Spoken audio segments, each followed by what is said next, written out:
Sometimes people understand the principles I'm talking about, so they kind of get the whole idea of do it wrong quickly, but they get it in their head, and they don't really have it down deep, and there's something stopping them from doing it. Now, this can happen personally because you just don't want to feel like you're wrong, or you really feel very uncomfortable with experimentation. You like to know what you're doing before you're doing something. But it can also happen in an entire company. There are company cultures that really punish failure.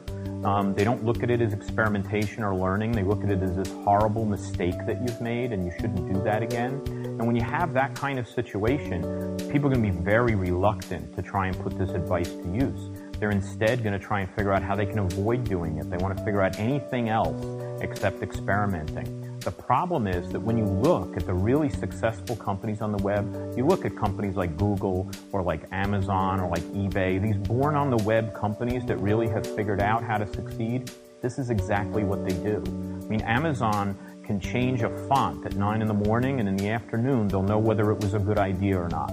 And that's because they get loads of visitors coming to their sites and they know exactly what they're checking for. And you might not be able to do things that quickly, but you can still figure out what it is you're trying to have happen. You can make experimental changes, and then you can see what happens and decide whether you're going to keep it, whether you're going to do more of it, or whether you're going to stop and go back to what you had before. And so you don't have to think of each of these things as failures.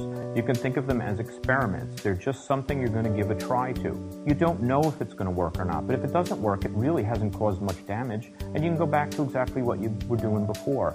And if you constantly make these changes, you learn things so much faster than if you try and get behind closed doors and use a focus group or have everybody around the room arguing and debating.